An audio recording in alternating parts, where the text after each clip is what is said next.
Welcome again. We will continue our limb clinicals for postgraduate orthopedic exams. I want to mention a few tips for elbow examination we didn't mention in previous lecture, which are a special test for elbow examination. One of easy test is varus valgus stress test for medial collateral ligament and radial collateral or lateral ulnar collateral ligament of the elbow, where the patient is sitting with the elbow in flexion about 30 degrees. Why in 30 degrees, not in full extension, to unlock ulnohumeral joint. This is important. The forearm in supination and the elbow in 30 degrees flexion, and doing stress varus and valgus, and fulcrum to be on the opposite side or the opposite force. Another test which are important also, if the clinical history gives suspicion for posterolateral rotatory instability, usually in cases of terrible triad. This test is testing the posterolateral rotation stability of the elbow, examining structures like lateral ulnar collateral ligament, radial head, annular ligament, the anterior capsule, which is inserted to coronoid. All of these responsible for stability of posterolateral rotation. This test, as you see in the picture, tabletop relocation, prone push-up, and the chair push-up. Here are the details for the this test: the patient position, description, and when it is positive. This is a chair sign. This is very easy, and this is also important test to know the technique for it is pivot shift test. The patient is lying supine with the shoulder abducted, and the position of the arm is over the head of the patient with the elbow in flexion, and to do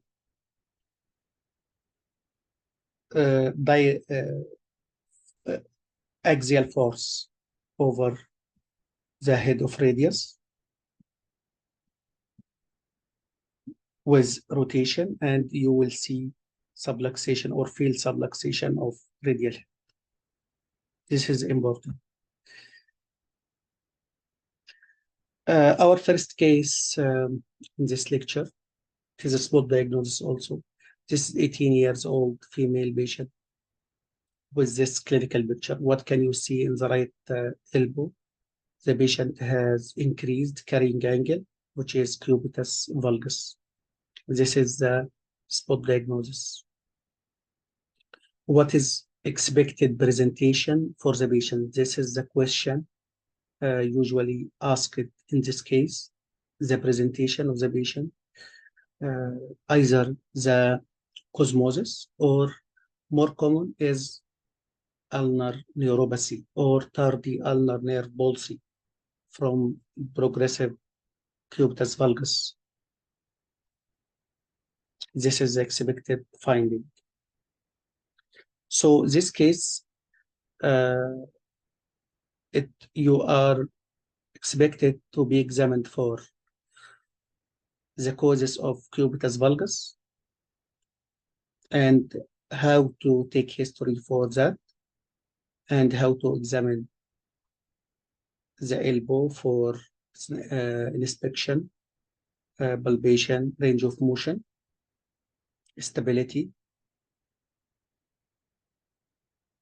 and for measuring carrying angle, comparing it to the other side, examining for hyperlaxity, and neurological examination, especially ulnar nerve in details, screening examination for the median and radial nerve, and full examination for ulnar nerve. For history for this case, you will ask about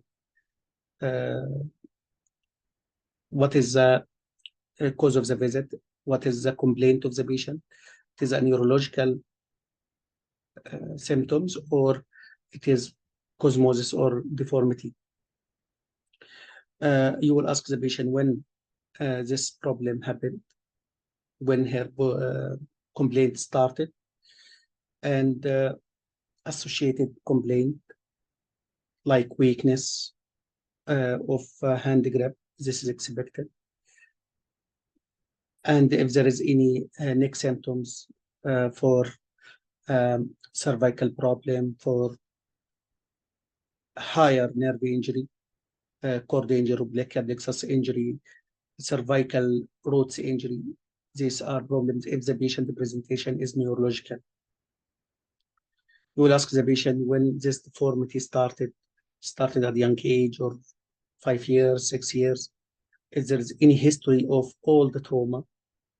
If there is history of trauma, how this trauma was managed conservative or surgical. You will ask the patient if she knows the name of the fracture, and what treatment received, either close reduction, splintage, and or surgical fixation, either closed or open fixation. Also, you will ask about any congenital problems or other syndromes. For examination, the patient will examine her generally for any hyperlaxity, for joint diseases, for like juvenile rheumatoid. For local examination, we are examining both elbow together, screening examination for the shoulders and hand. By asking the patient to elevate her shoulder above the head and putting the hand behind her back, this screening movement, and ask the patient to present her elbow, fully extended her hand from palmar aspect, then ask her to bend the elbow to see its back. This is for an inspection to see any muscle atrophy, any deformity like claw hand, any scars of previous surgery, any sinuses, or any abnormalities. Also for inspection, you will see increased carrying angle of right elbow. You will tell this positive finding, and you are going to measure it at this stage or later. In inspection, also you can see hypothenar muscle wasting. It is important to tell even negative finding, because in this case you are expecting to search for hypothenar wasting. So you will tell there is hypothenar wasting or not.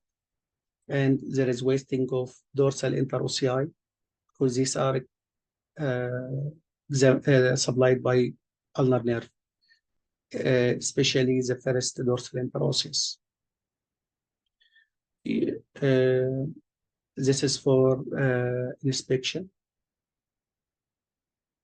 For palpation, you can palpate the ulnar nerve. It is subluxed or not, and then the range of motion, if there is any stiffness, for stability. As usual, elbow examination, but the most important is inspection for nerve injury and carrying angle, plus neurological examination full. You will find reduced sensation over the ulnar 1.5 digits and also over the ulnar and dorsal aspect of the hair rest. Okay, so your diagnosis now is right cubitus valgus in a female patient, 18 years old, with tardy ulnar nerve neuritis or palsy. So, do you need nerve conduction study to confirm your clinical diagnosis? No. The next step is to explore the cause of this cubitus valgus. You can get it from history and you can do X-ray, plain radiograph showing non-union of lateral condyle humerus and cubitus valgus deformity about 36 degrees. In view of hair sensory and motor ulnar nerve symptoms and non-union present with secondary degenerative bursitis, this is our diagnosis.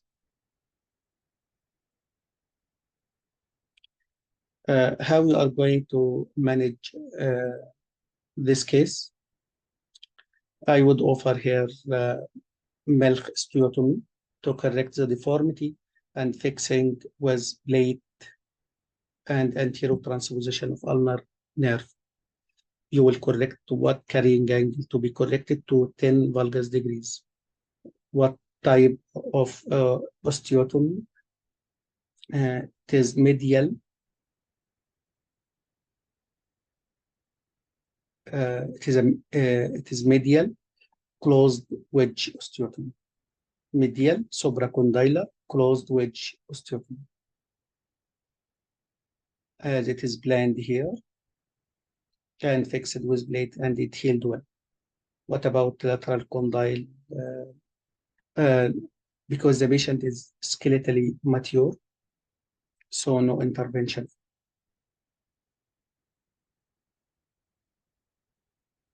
The discussion here will be for non-union of lateral humeral condyle. It can cause progressive cubitus valgus deformity, and it has been reported to be the most common cause of tardy ulnar nerve palsy. Corrective osteotomy with or without osteocensis of lateral condyle fracture. So it is there is no great difference between refixation of lateral humeral condyle or not.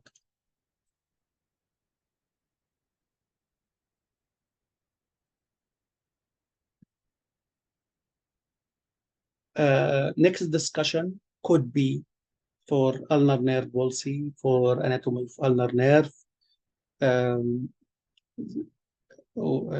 supply of ulnar nerve, what muscles is nerve, ulnar nerve is supplying, sensory supply, motor supply, the clinical test for ulnar nerve palsy here for inspection is muscle atrophy of dorsal interossei, and this is Froment test because dysfunction of adductor pollicis.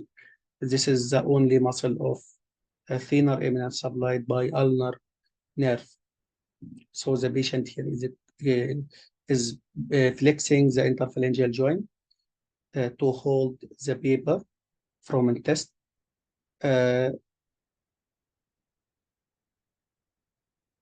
To hold the paper from withdrawing it, but this is the normal one. He's using adductor pollicis and holding the paper by side of the thumb.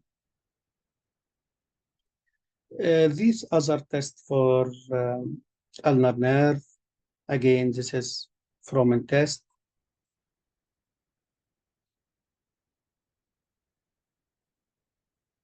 This is a test for flexor carpi ulnaris.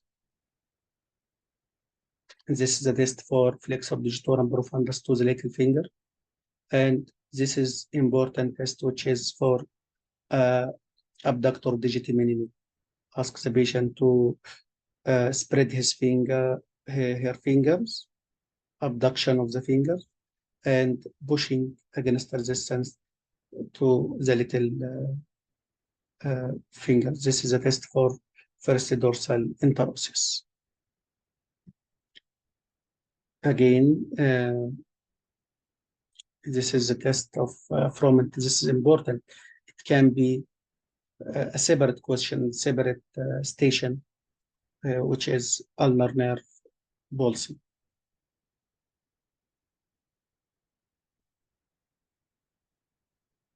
This is again,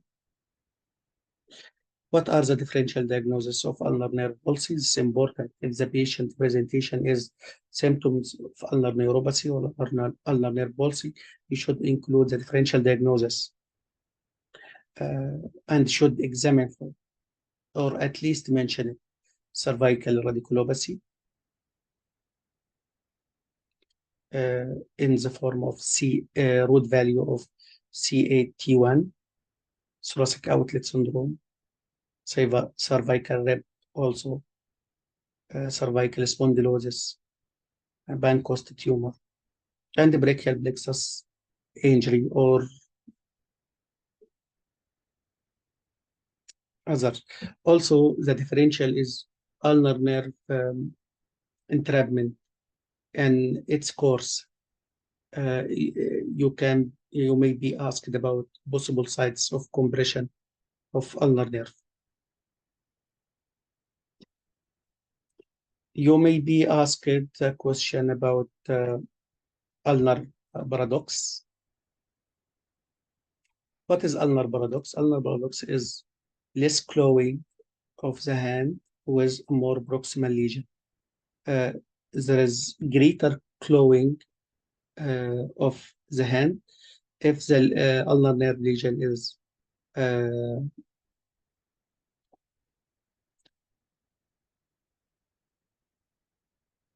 is less clawing if the lesion is higher, and this is against the logic, or what is expected. But because more in more proximal lesion, you will find paralysis of flexor digitorum profundus of the little and ring finger, reducing the amount of interphalangeal flexion. This is a well-known question and could be asked.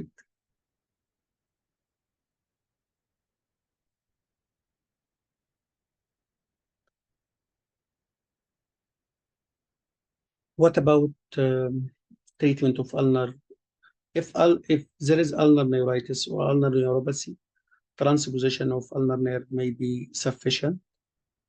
But if there is paralysis of the muscles supplied by ulnar nerve, so we will consider tendon transfer. Tendon transfer for distal ulnar nerve for weak bench between the thumb and index finger, thumb abduction and index finger abduction. We are doing split insertion of middle finger flexor digitorum superficialis to abductor pollicis or extensor indicis proprius to first dorsal interosseous. For loss of interossei and ulnar to lumbricals, clawing of the hand, Zancoli capsulodesis to stabilize metacarpophalangeal joint in 20 degrees flexion, or split tendon transfer of FDS plus or minus extensor indicis proprius to radial dorsal extensor apparatus.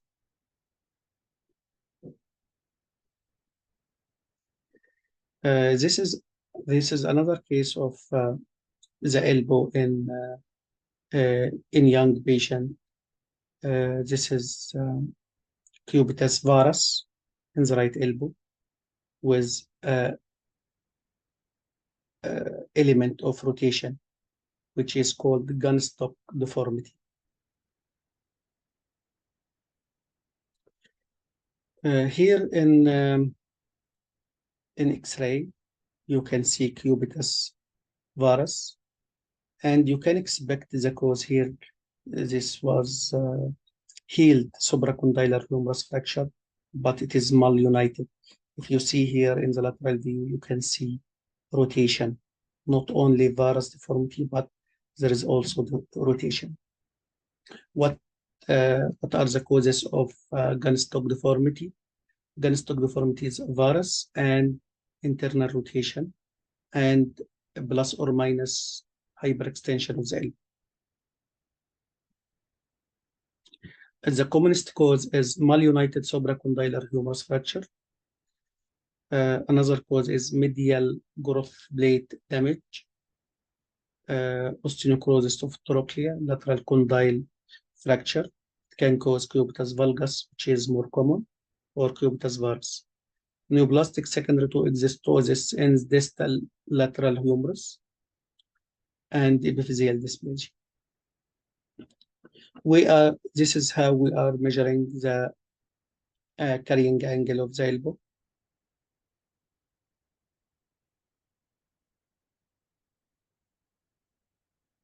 Carrying angle to be measured clinically, not radiologically.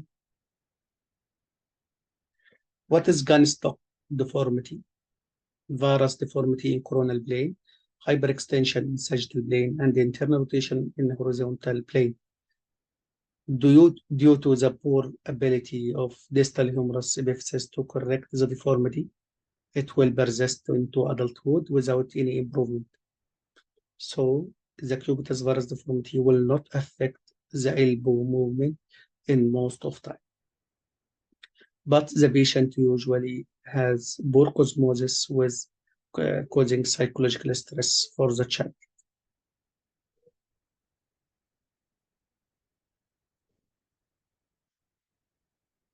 If the patient didn't accept conservative treatment, we can offer the child or the family surgical treatment. You can explain to the parents who will try conservative treatment because cubitus varus deformity has no tendency for spontaneous correction, but it always has to be corrected if it is not accepted cosmetically for the family. Treatment option. If the child is skeletally immature, we can try observation for remodeling. We can try hemiepiphysiodesis in skeletally immature with cross alteration. This is guided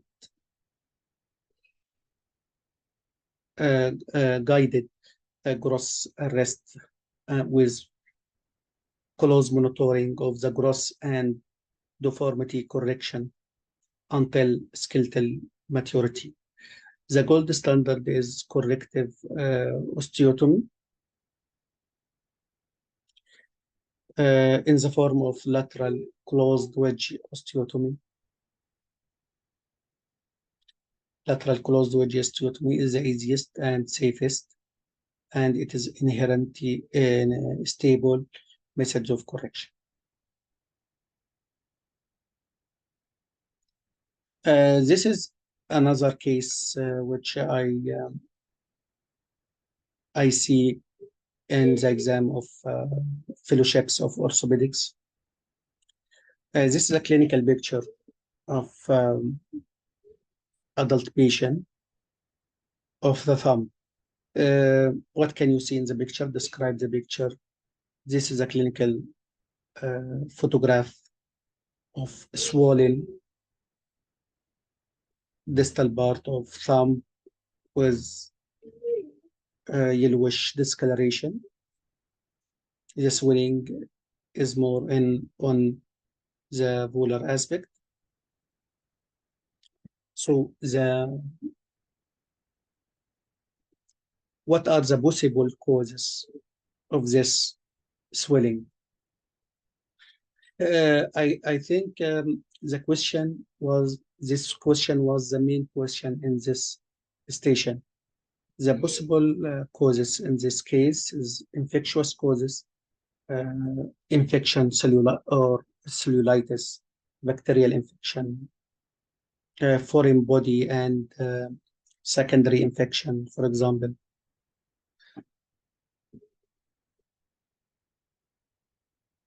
It can be ligament sprain, it can be trauma, it can be contusion, it can be fracture, it can be thumb arthritis, it can be gouty arthritis, bone tumor very rarely, but should be in the last of differential diagnosis.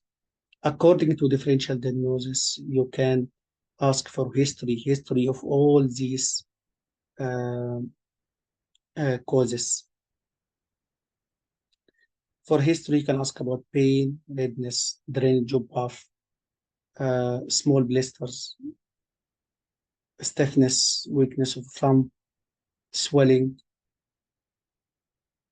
This is a simple station, but usually candidate get panic of this question because it is easy, but you are facing in every day in emergency or your orthopedic clinic. This is another case, also very common in clinical or hand stations.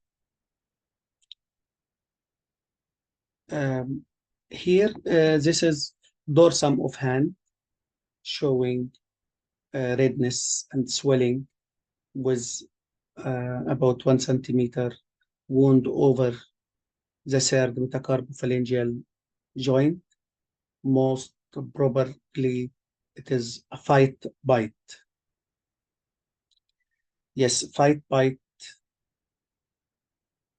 If you say fight bite, so we are expecting this is a bite from a human.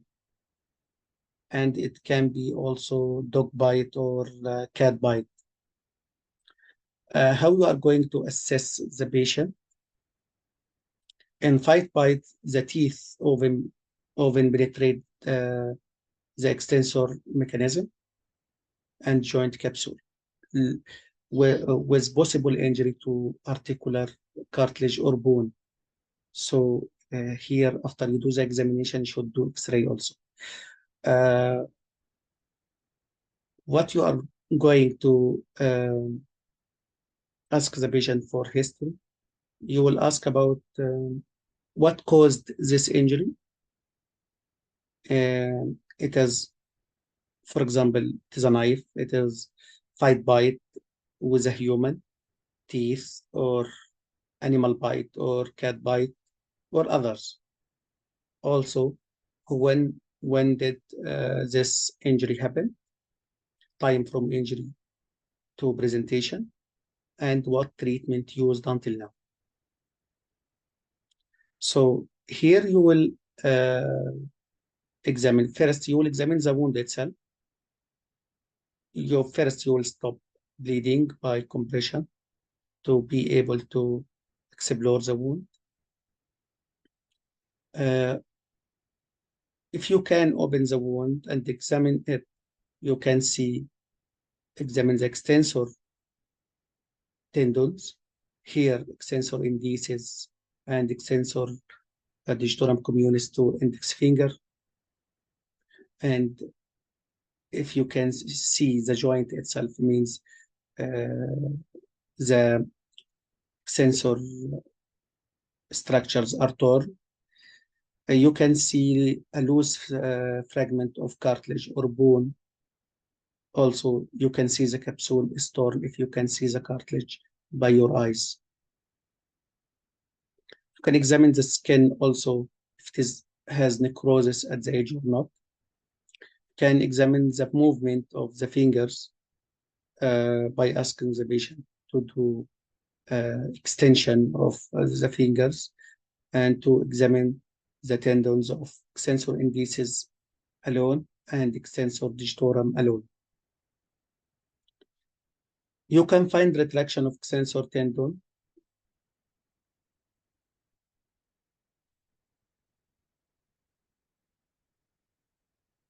If you see the extensor tendon and you can retract it, you should retract it to see if there is injury to the capsule. In this case, if the capsule is torn, so the joint is contaminated and the tendon is covering all these structures, this is creating a closed environment ideal for bacterial ingress, and the patient can develop delayed septic arthritis. So this injury very important to do full examination and to get full cleaning and debridement of the wound. Infection also may spread to subcutaneous space and subaponeurotic space, along with lumbrical muscle, leading to infection in the palm and flexor tendon sheath.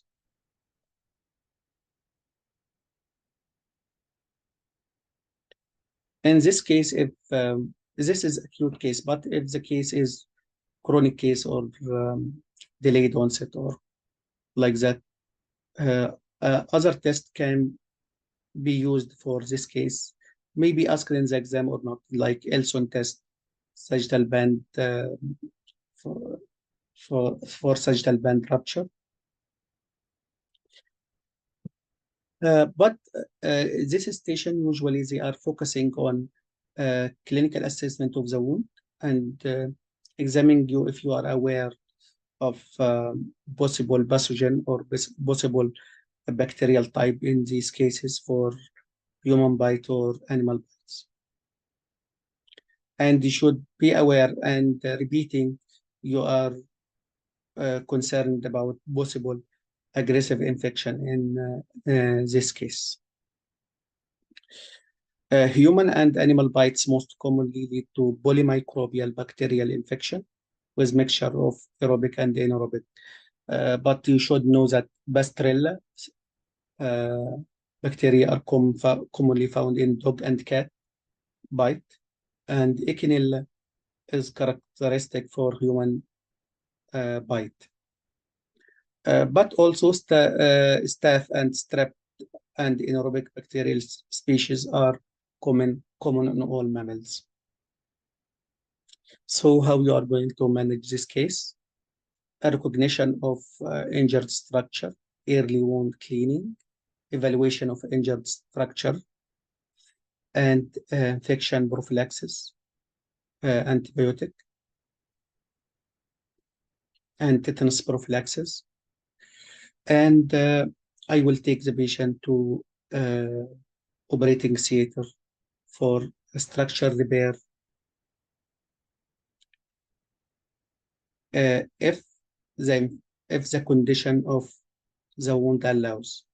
If you have any suspicion that there is great contamination of the injury, and so it is advisable to do delayed closure. So we can let the wound open with sterile dressing and to do a lock over the wound every 2 days until we make sure it is clean. And we can do another session of debridement.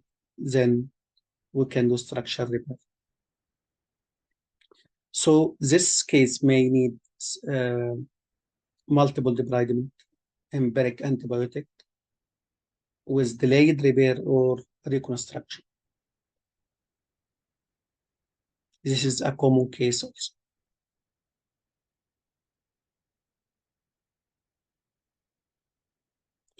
Okay, we will complete the upper limb clinicals in another lecture. Thank you.